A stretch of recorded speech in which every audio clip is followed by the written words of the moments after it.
Bom, gente, no domingo eu comecei a falar sobre como melhorar o nosso relacionamento com Deus. Ok? Como é que eu posso melhorar o meu relacionamento com Deus? Nos últimos meses, talvez até um pouquinho mais de um ano, eu tenho me concentrado na maioria das vezes a falar de relacionamento. Normalmente em 3 esferas, naquilo que na verdade compõe a nossa vida. O apóstolo Paulo, escrevendo aos Tessalonicenses, ele diz que todo o corpo, alma e espírito deve ser apresentado a Deus de forma irrepreensível. Talvez esse seja um dos textos mais esclarecedores para determinar o que é um ser humano, ou pelo menos do que ele é constituído. Ele é constituído de um corpo, de uma parte material, e nessa parte ele vai ter muitas necessidades a serem supridas. Ele é alma e tem necessidades emocionais. E também boa parte de suas exigências, boa parte de suas ações e reações estarão pautadas em deficiências ou busca, para algo que alimente ou que venha satisfazer, suprir essa necessidade da alma cuja qual ele precisa. Ele também é espírito e também ele vai ter exigências em si,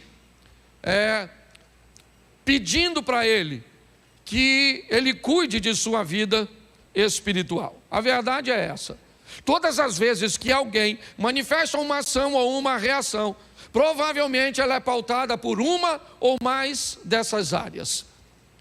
Algumas pessoas, principalmente nós homens, os mais antigos, fomos treinados para cuidar das partes ou da parte material. Aprendemos a ser provedor, a ser protetor. Protegemos a nossa casa, provemos para a nossa casa. Tem que ter uma casa boa, com conforto, nossos filhos têm que estudar em bons colégios, nós temos que ter fartura na mesa. Nós sempre gostamos dessas coisas que suprem a necessidade do corpo. E às vezes vemos relacionamentos sendo quebrados porque alguém caminhou demais para a parte material e esqueceu a parte emocional. Há uma deficiência que é na mulher ou no homem, e porque ela não foi suprida, isso causa dor.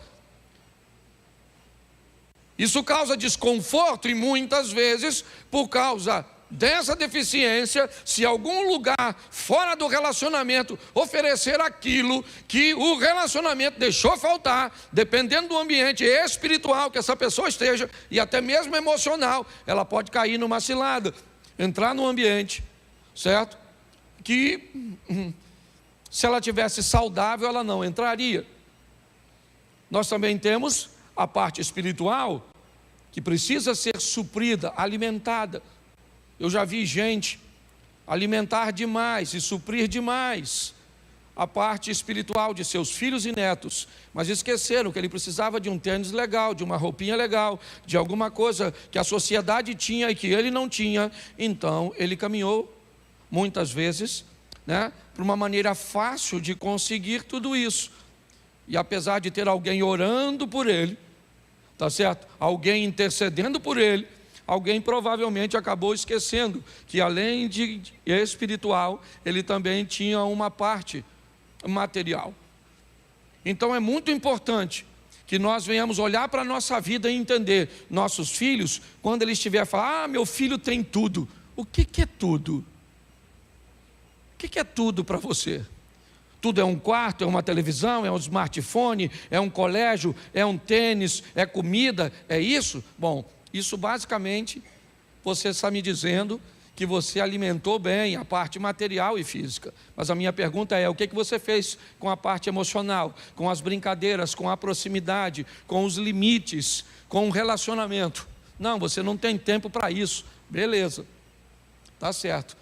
Só que você tem que ter consciência de que você deixou em falta. Então, quando você vê esse menino perdido, não diga que você deu tudo. Diga que você só tinha tempo para atender a demanda de uma das partes. Ok? Isso serve para seu casamento, isso serve, certo, para a sua vida. Por quê? Porque num todo você vai estar nela. seu corpo, sua alma e seu espírito. Então entenda que você precisa orar, você precisa jejuar, você precisa ler a Bíblia, você precisa meditar, você precisa se relacionar com gente que está na mesma busca e nesse mesmo ambiente espiritual, é verdade. Você precisa andar com pessoas emocionalmente saudáveis, pessoas equilibradas, que têm uma vida decente, ordeira, é verdade. Você precisa administrar a sua vida bem. Por isso é que eu digo que relacionamento de casais, os 3 ambientes mais poderosos, são mesas onde você faz planejamento, é o sofá onde você conversa, estabelece a intimidade, e é o altar onde você resolve as coisas que não pode resolver nos 2 ambientes. Então você acessa os céus. Pastor, cama não é lugar de resolver problema. Cama não é lugar de resolver problema. Cama é lugar de celebrar problema que foi resolvido nos outros 3. Resolveu na mesa, cama. Resolveu no sofá, cama. Resolveu no altar, cama. Pastor, até depois de oração, cama. Os anjos dando cobertura e torcendo para tu, pega. E o Satanás ao teu redor falando, falha. A guerra sempre vai existir, ok? Então, pautado nisso, ok? Eu gostaria de me concentrar, que eu até me perdi, devia ter nada a falar disso, meu Deus do céu. Estamos recebendo a visita, deixa eu consertar. Estamos recebendo a visita, quase que eu deixei ele pregar, mas se eu soubesse que eu ia falar isso, né? Eliel, fica de pé, ele é um parceiro aí do nosso ministério, está sempre conosco, um pregador extraordinário, que se aplaudisse, ele está com o seu pastor, fique de pé também, pastor. Sejam muito bem-vindos, amém? Glória a Deus, muito obrigado. Isso, deleta. Fica com a... Tá certo? Bom, como melhorar meu relacionamento com Deus? Vou usar o mesmo texto que usei no domingo, e ele é Oséias 6:3. Coloca na tela, campeão. Isso, está parecendo até programa do Datena. Põe aí, irmão. Conheçamos e prossigamos em conhecer como a alva será a sua saída. E ele a nós virá como a chuva serôdia que rega a terra. Feche seus olhos, Pai, em nome de Jesus. Continua falando conosco, usa-me como canal de bênção nesta hora, em nome de Jesus, amém, glória a Deus, amém? Bom, como disse domingo, uma das melhores maneiras de se relacionar com dinheiro, com pessoas, com bens, ok? Para que você não tenha prejuízo, não tenha dano, é buscar o máximo possível de conhecimento sobre aquilo ou sobre aquela pessoa cuja qual você deseja se relacionar. Quem alguma vez, em algum ambiente, comprou um equipamento novo, que vinha com um livrinho, que ensinava como montava, como ligava, ou como fazia, e você com preguiça de ler, acabou estragando, quebrando. Alguém já aconteceu isso? Levante a mão por gentileza. Louvado seja Deus. Por que você fez? Porque havia uma instrução de uso, de manuseio, de preparação, e você negligenciou isso. E quando você foi se relacionar, e eu não estou falando, né? Eu estou falando, você foi lidar, né, com aquele equipamento, com aquilo, você acabou se atrapalhando, porque você não sabia. Hoje, por exemplo, eu precisei pegar um equipamento lá no sítio que há muito tempo nós não usávamos e ele não funcionava, ele estava fraco, ele não funcionava. Aí eu precisei comprar algo lá fora. E aí quando eu cheguei lá, eu tirei a foto, e aí o rapaz falou assim: o senhor está ligando ele em 110 ou 220? Aí eu falei: eu estou ligando em 110. Ele falou: mas ele é 220. Então por isso que não estava funcionando. Então o equipamento estava bonzinho, mas tinha um jumento tentando usar o equipamento e não funcionou. Pastor, mas o que tem isso a ver com conhecer e prosseguir conhecer ao Senhor? É que se você deseja melhorar seu relacionamento para com Deus, é importante que você saiba quem Ele é, como Ele age, como as coisas são para Ele. E não dá para conhecer sem prosseguir em conhecer. Por quê? Porque a caminhada de fé não é uma prova de velocidade. ela é uma prova de resistência. Então nós vamos precisar o tempo inteiro, assim como nos relacionamentos interpessoais, a cada dia que passa, nós descobrimos coisas sobre as pessoas. Você já deve ter ouvido a história do casal que, ao completar 50 anos de casado, perguntaram ao homem qual era a coisa mais difícil que ele fazia no casamento. E ele disse que a coisa mais difícil que ele fazia no casamento, durante aqueles anos, era comer a ponta do pão. Porque ele não gostava da ponta do pão, mas ela cortava a ponta do pão e dava para ele. E perguntaram para ela qual era a coisa mais difícil, né, nos 50 anos de casado, e ela disse que era abrir mão da ponta do pão para dar para ele, porque ela amava a ponta do pão. Tá certo? Então, se você não conhece, você vai ter sérios problemas. De tanto eu ouvir algumas besteiras, eu separei a segunda parte, certo, dessa mensagem, como melhorar meu relacionamento com Deus, para falar um pouquinho sobre salvação. Eu tenho aprendido que na comunicação, o que importa não é o que você fala, mas o que o outro entendeu o que você quis dizer. E mais importante do que o que você diz é a maneira que você diz. Já faz muito tempo que eu me concentro em comunicação, em como tornar acessível aquilo que eu falo. Às vezes eu posso até parecer simples demais e ser rotulado como simplista, como alguém que se comporta como ingênuo ou que trata o ouvinte como ingênuo, a ponto de se tornar ofensivo. Meu desejo nunca foi esse. Mas eu sempre aprendi que se eu facilitar o entendimento, eu consigo alcançar a maioria das pessoas. Hoje eu vejo pessoas dizendo coisas extraordinárias, teologias impecáveis, instruções fantásticas, mas eles não conseguem ser ouvidos, porque eles falam a coisa certa da maneira errada. E hoje eu tenho ouvido, principalmente na internet, coisas bestiais, absurdas, abomináveis, teologias e aceitações e permissividade de coisas que a Bíblia condena em extremo. Mas como essas pessoas falam coisas erradas, da forma certa, sutil, elas estão sendo ouvidas. E qual é o grande problema, pastor? É que hoje a igreja escuta quem quer. Está com o celular na mão. Então eu separei no que diz respeito à salvação, porque a coisa mais importante para nós é a salvação. Amém? A mais importante.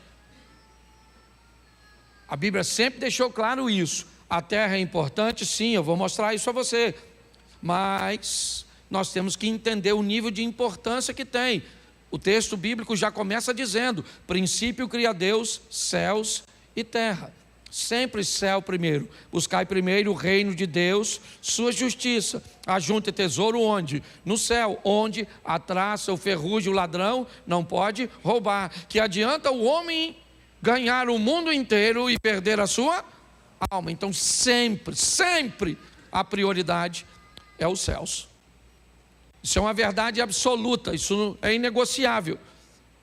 Mas eu acho que vale a pena, se você quer melhorar seu relacionamento com Deus, no que diz respeito a esse ambiente de salvação, eu acho que vale a pena nós observarmos alguns textos aqui, porque às vezes as pessoas não têm tempo para ver em casa, ou para ler em casa.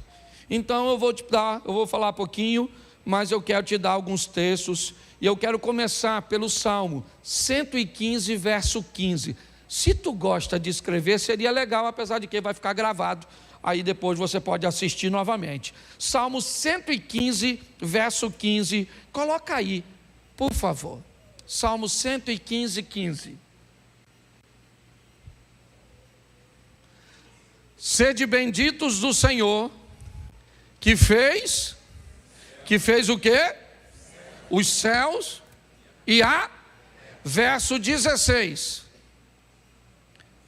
Os céus são os céus mas a terra deu-lhe ele aos filhos dos... Então preste atenção nesse texto aqui. O salmista começa dizendo que nós somos benditos do Senhor. E diz que esse Senhor fez os céus e fez a terra. Esse texto diz que ele fez os dois e que ele é dono, é proprietário de tudo. Ok? Esse texto coloca como dono de todas as coisas, tudo. Jesus disse em determinado momento: é-me dado todo o poder nos céus e na terra. No Evangelho de João, no capítulo 1, no verso 3, diz: todas as coisas foram feitas por ele, e sem ele nada do que foi feito se fez. Então que fique bem claro, que o Deus que nós servimos criou todas as coisas. Se você não é capaz ainda de acreditar que Ele criou todas as coisas, talvez seja porque você ainda está no início da sua caminhada. Você ainda está se adaptando e conhecendo, não tem problema. Conhecer e prosseguir em conhecer. Mas se seu relacionamento já é antigo e há algumas ressalvas na sua mente de que Ele não é dono de tudo, de que Ele não criou todas as coisas, isso me parece que estabelece uma deficiência na sua conversão, ou pelo menos no seu relacionamento para com Deus. Só que esse texto, no verso 16, ele descreve duas coisas. Os céus são céus ele fez céu e terra, amém? O que é dele, o céu ou a terra? Não, o que é dele? O céu e a... Mas aí a Bíblia diz no 16 que os céus são céus é de quem? É de quem? Então quem entra lá? Se o céu é dele, quem é que entra no céu? Quem ele diz que entra. Como é que entra? Como ele diz que entra. Quando entra? Quando ele diz que é hora de entrar. Então entenda bem, os céus são dele. Não é um professor de filosofia, não é um pastor pervertido, não é alguém enganado que vai dizer quem vai entrar na casa dele. A casa é dele, ele diz quem entra, quando entra e como entra. E acabou, por quê? Porque a casa é dele. É ele que decide. Mas a Bíblia diz que a terra ele deu aos filhos dos homens. E essa turma somos nós. Você é filho de quem? Quem é seu pai?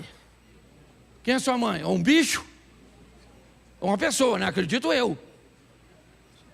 Provavelmente o cruzamento de duas pessoas originou nós. Ou será que você é filho de um crocodilo com sua mãe? Não, aos filhos dos homens. É só para esclarecer. É aí que eu digo que eu viro simplista. Fica até chato. Mas presta atenção. Então vamos lá. A terra ele deu aos filhos dos... E mesmo na terra ele diz quem entra. Tu me teceste no ventre da minha mãe. Então quem decide quem entra é ele. Uma mulher sequer é capaz de saber o momento que engravida. Ela vai saber dias depois, semana depois, meses depois. Já tem mulher que passou mal e foi para o hospital com a dor no estômago e chegou lá e estava para parir. Você acredita nisso? Então ele decide, por isso que ele é dono de tudo. No céu ele decide quem entra e na terra ele também decide quem entra. Sim ou não? Isso aí, vamos lá devagarzinho. Certo? Na terra ele decide como entra, sim ou não? Como é que entra na terra? Deixa eu ver se você está me acompanhando. Nascendo. Você conhece alguém que entrou de outra forma? No bico da cegonha, filho do boto na Amazônia? Não, né? Pois é. Então que fique claro, apesar do céu ser dele, ele ainda governa a terra. Então como é que entra? Entra nascendo. Você vê que a discussão da Maria com o anjo é isso. O anjo fala: Dona Maria, menino, vim aqui visitar a senhora vai engravidar. Ela falou: seu anjo, não vai rolar, deixa eu explicar uma coisa do senhor, que o senhor não entende dessa matéria, que o senhor é anjo, lá no céu não tem disso, aqui tem que casar lá. O anjo falou: olha, Dona Maria, eu vou falar uma coisa para a senhora, Deus me mandou aqui, Deus não tem problema com esse negócio, entendeu? A senhora vai ser assim, ímpar, vai fazer um filho na senhora do Espírito Santo. Ela falou: beleza, mas quem é que conta para o Zé? Se você briga por qualquer coisa, imagine se sua mulher aparece grávida do Espírito Santo. Rapaz, a Maria da Penha ia aparecer lá com força. Tá certo? Então que fique claro isso. Tá certo? Na terra, quem decide como entra é? Fala assim, ele. Isso. Quem decide quando entra é? Quem decide como vive é? Não, aí é você. O tal do livre-arbítrio. Então na hora de viver, por isso que a Bíblia diz, a terra ele deu aos filhos dos... Então quem vai viver na... Se você quiser beber, você bebe? Sim ou não? Fumar, você fuma ou não fuma? Dá um estequinho, fazer uma trilhazinha. Se a senhora quiser ter 3 homens, 4 homens, se não vier a dona Samaritana, quase um furor uterino. Porque a terra ele deu aos filhos dos... E você tem o direito de viver do jeito que você... Isso, fala para quem está do seu lado, você tem o direito de viver do jeito que você quiser. Porque é o homem que decide. Ele decide como vive, sim ou não? Ele decide como entra? Ele decide quando entra? Não! Ele pode até fazer amor, ter intimidade, mas é Deus que fala, é hoje. Se Deus não falar, já era. Mas presta atenção nisso que vai piorar. Sabe por quê? Porque presta atenção. Eu escrevi um texto para mim não esquecer, que entrou na minha mente, mas não consegui guardar tudo. Aí eu escrevi assim: as pessoas não acham estranho os protocolos de exigências para entrar em alguns lugares, como banco, aeroportos, processo de imigração. Ninguém acha estranho. O senhor está sem camisa, não pode entrar no banco. O senhor vai embarcar numa aeronave, não pode portar esses tipos de objetos. Você vai entrar num país, não pode entrar com determinadas coisas. Alguém acha estranho isso, sim ou não? Não. Porém, quando o assunto é entrar na casa de Deus, o céu, as pessoas acham que Deus não tem o direito de decidir quem entra. E pior, sabe quem discute isso? Até quem não acredita que ele existe. Tem gente que não acredita no céu, mas fica chateado quando diz que alguém não entra lá. Como é que você fica chateado de alguém não entrar num lugar que você acha que não existe? É muito louco. É muito esquisito. Mas tudo bem, não vim aqui discutir isso. Então eu quero perguntar uma coisa a você. Primeiro, deixa eu afirmar aqui. Nesse assunto, entrar na casa de Deus, a opinião dos outros não é relevante. Porque eu decido quem entra na minha, você decide quem entra na, e ele decide quem entra na, isso aí. E aí, ele diz assim: ficarão de fora. Quem ficarão de fora? Quem ele falou que não vai entrar. Mas eu não concordo. Nossa, quem você na fila do pão para não concordar? A casa é sua? Sim ou não? Não, a casa é de quem? Então ele diz quem entra e quem não entra. Se tu gosta ou tu não gosta. Se o outro diz, isso vai dar uma confusão na porta do inferno, Eliezer. Vai dar, você pode ter certeza. Quem falou que ia encontrando com quem disse, os dois não entrou. Nossa, você aqui? Caraca, você falou que é isso, rapaz, eu vim por sua causa. E o outro diz, cala a boca que eu também vim. Isso, e o diabo chegando e falando, calma gente, calma, sem discussão, vamos entrar. Trouxeram uma roupinha fresquinha? Isso. Temos bastante tempo para discutir esse assunto lá dentro. Então, deixa eu te falar uma coisa. Ele diz, ficarão de fora. E quando ele diz, ficarão de fora, é porque ficarão. Fala para quem está do seu lado. Ficarão mesmo. Isso. Porque ele não mente. Ele não mente. Se ele diz que não vai entrar, é porque não vai.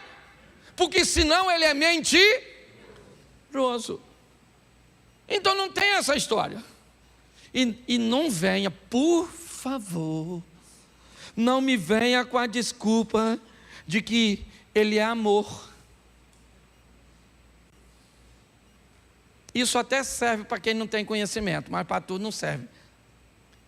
Pastor, mas ele não é amor? Bom, gente, eu diria para você que essa frase, Deus é amor, ela não está errada, ela só está incompleta. Errada ela não está, porque a Bíblia diz que Deus é, sim ou não? Mas ele é só isso? Ele é amor, mas ele também é justiça? Ele também é misericordioso ou misericórdia, sim ou não? Ele é fogo consumidor? Então pare de dizer que ele é só uma coisa. Você tem que conhecê-lo. Ele deu uma listazinha de uma turma que vai ficar de fora.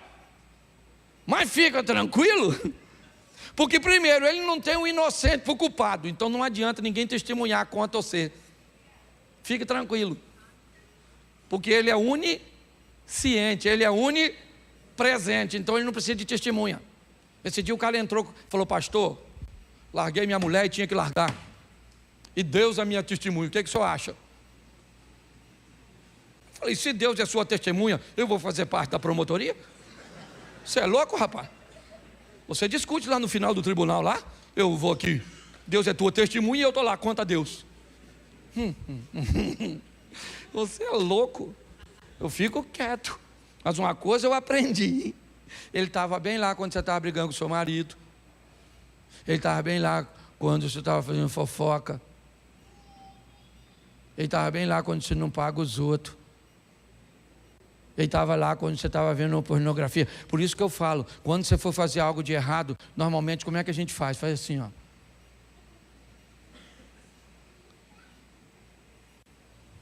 Faz não. Quando você for fazer algo de errado, faz assim, ó. Eu ia fazer não, pô. É que eu olhei para cá e não vi ninguém, aí quase que eu fiz, mas o senhor está aí. Você está rindo, mas é sério. Então aprenda uma coisinha nessa vida. Se ele falou que não vai entrar, não vai. E não precisa, se você for inocente, você é inocente, sim ou não? Ainda que ninguém é inocente, mas tudo bem. Tá certo? Mas ele não tem o culpado por inocente, nem o inocente por culpado. Pastor, quem é que não entra? Agora. Pastor, o senhor pensa assim, não interessa o que eu penso, não é para entrar na minha casa? Se for para entrar na minha casa, é como eu penso. Mas é para entrar na casa dele, então só estou falando o que ele falou. Se você não concorda, discute com ele. Eu vou entrar nesse céu. Aí. Então, manda bala. Primeira carta do apóstolo Paulo aos Coríntios, capítulo 6, verso 10. Toma, crente. Não erreis, nem os devassos, nem os idólatras, nem os adúlteros, nem os efeminados, nem os sodomitas, nem os ladrões, nem os avarentos. Sobrou alguém? Já lascou quase nós, tudo.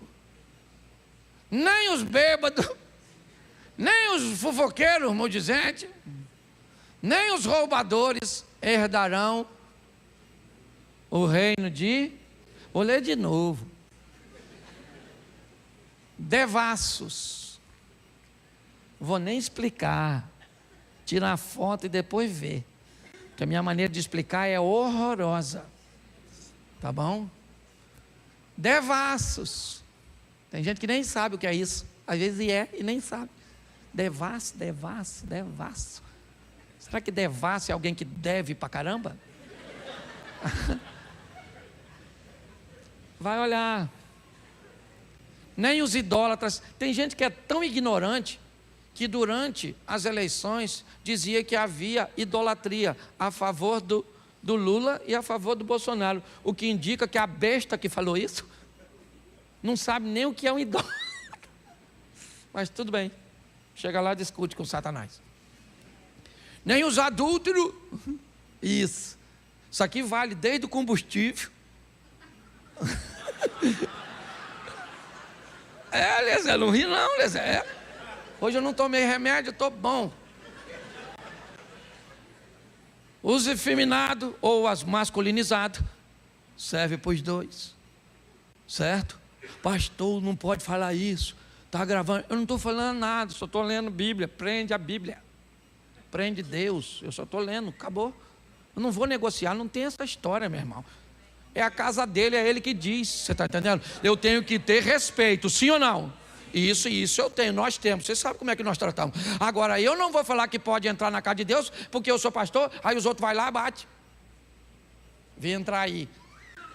Quem mandou? O pastor Cláudio. O anjo fala, quem? Não sei quem é não.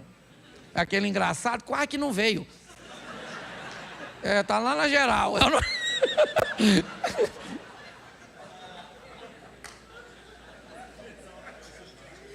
Ô, gente, o assunto é sério. Meu irmão, tem gente brincando com esse troço. Está lá, ó. Nem os sodomitas, vai lá ver. Não moro em Sodoma, beleza. Nem os ladrões, isso. Nem os avarentos, nem os bêbados, nem os maldizentes. Gente, não sobrou quase ninguém.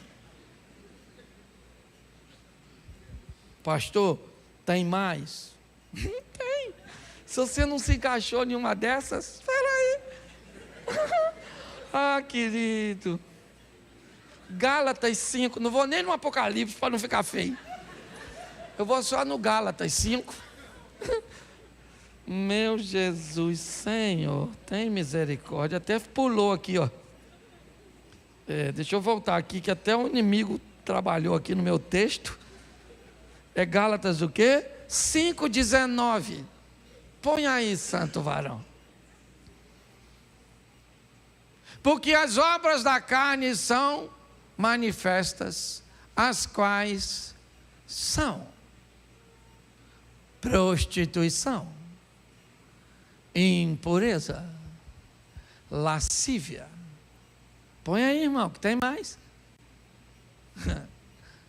Idolatria, feitiçaria, inimizades, porfias, imulações. Não vou falar o que é, tu procura, para tu saber se tu se enquadra. Aí quando tu estiver lá procurando, porfia,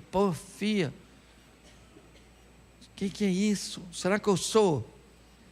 Vai lá dar uma olhada. Iras, pelejas, dissensões, heresias, verso 21, invejas, homicídios, bebedices, glutonarias e coisas semelhantes a estas, acerca das quais vos declaro, como já antes vos disse, que os que cometem tais coisas não herdarão o reino de... Não vai entrar e pronto. Se a pastorazinha apareceu na televisão dizendo que vai entrar, se o fulaninho disse que vai entrar, se o pregador disse que vai entrar, se o pastor disse e a Bíblia diz que não, prevalece a Bíblia, a palavra de Deus, gente. Por quê? Porque a casa é dele. Mas, pastor, é muito difícil nós olharmos para isso. Sim. Na conversa de Jesus com um jovem rico, os discípulos também acharam. Quando Jesus disse a um jovem, vá, vende o que tu tens, dá aos pobres, terás um tesouro no céu, depois você vem e me segue. A pergunta dos discípulos foi o quê? Senhor, quão difícil ou impossível é herdar o reino de Deus. E Jesus diz: é impossível mesmo.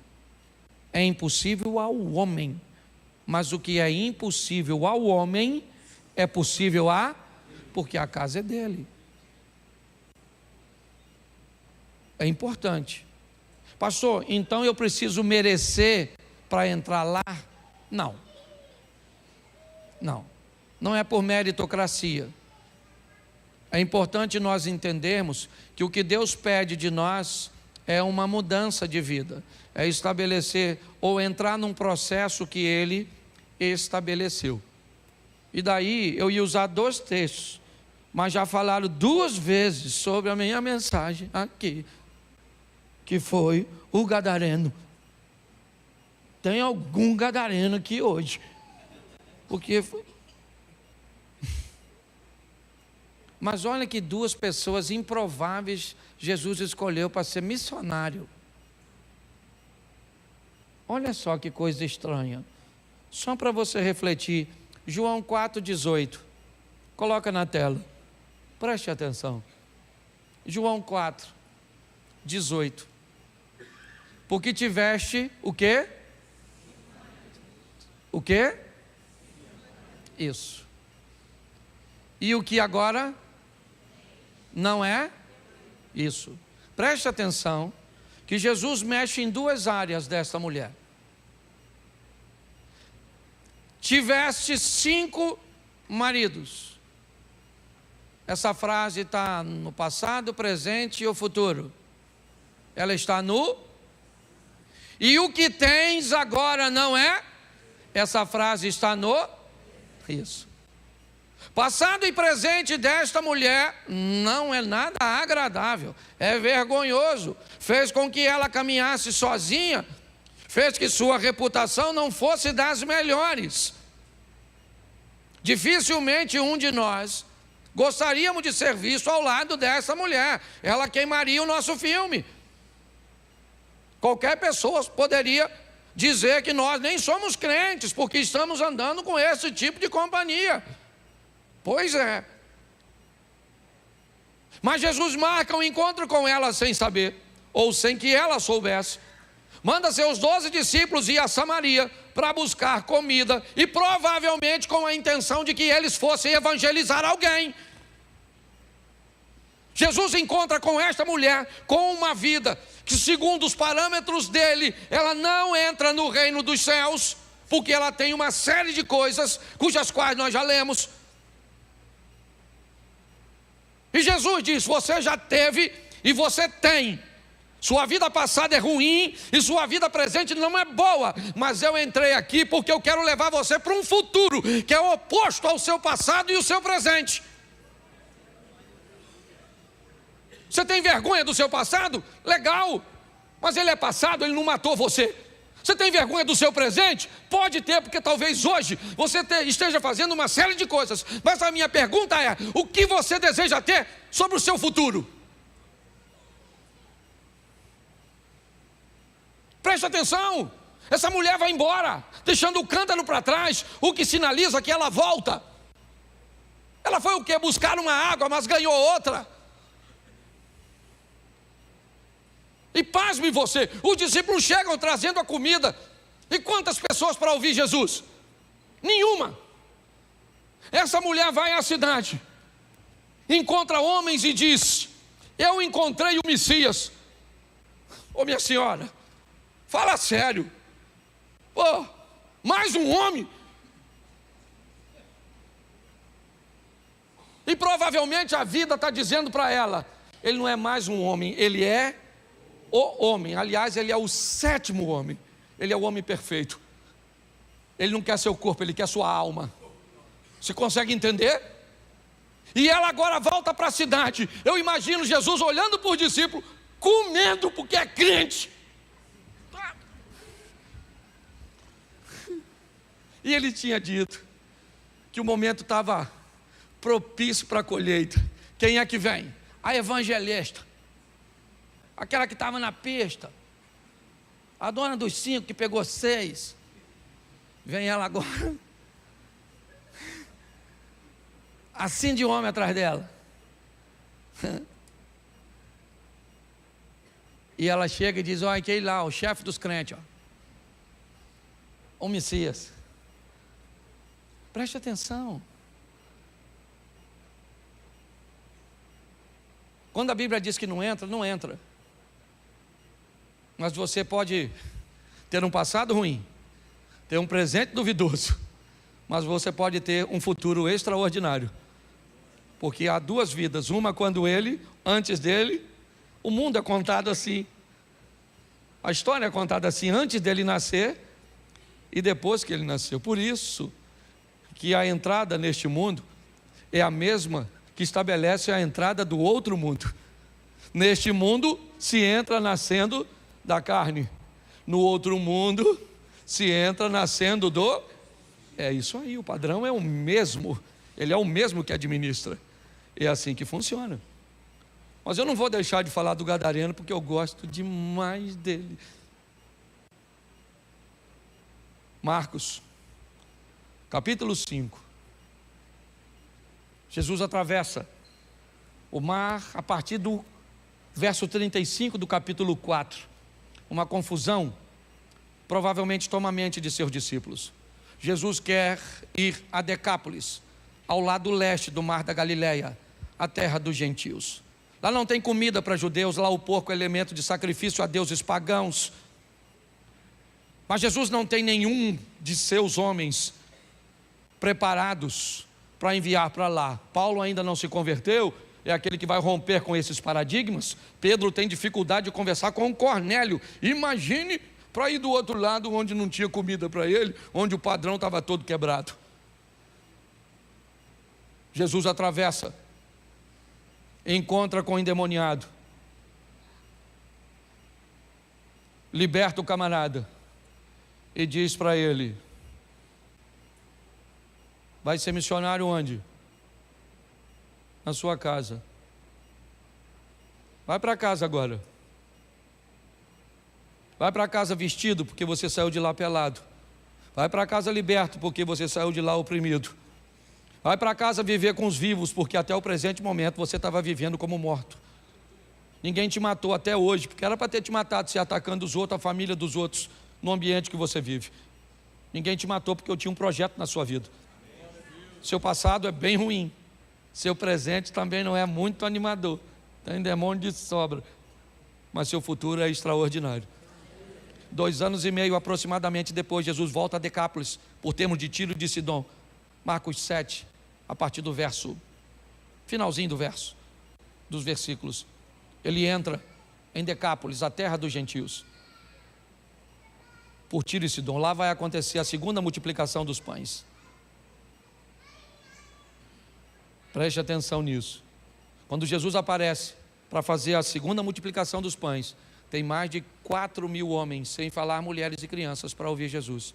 E eu pergunto a você, quem é que Jesus deixou lá para pregar a palavra de Deus? Aquele camarada que ninguém dava nada por ele. Passado dele ruim, sim ou não? O presente dele estava bem bagunçado, sim ou não? Mas o futuro dele foi extraordinário. Não se deixe enganar. Deus não se deixa escarnecer. Tudo que o homem semear, isso também ceifará. Você não escolhe como entra, você não escolhe quando entra neste mundo, mas você escolhe como vive. A decisão é sua. Não importa se um famoso aparece, se um camarada sem dinheiro ou se um milionário se converte. Quando ele morrer, há um ditado, um provérbio chinês que diz: quando a partida de xadrez termina, se você é um peão, se você é um rei, você vai para a mesma caixa. É assim que funciona.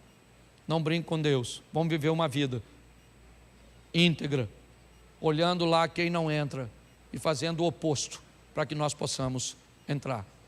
Pastor, mas ainda vai sobrar alguns resíduos? Talvez sim. Algumas falhas nós ainda vamos ficar. Se olharmos no que diz respeito ao sistema de salvação, ele se tornou muito melhor agora do que antes. Não precisa mais de sacerdote, não precisa mais do cordeiro. Mas se olharmos o processo, ele ficou muito mais difícil. Antigamente não entrava quem matava. Hoje não entra quem se ira. Antigamente não entrava quem adulterava. Hoje não entra quem cobiça.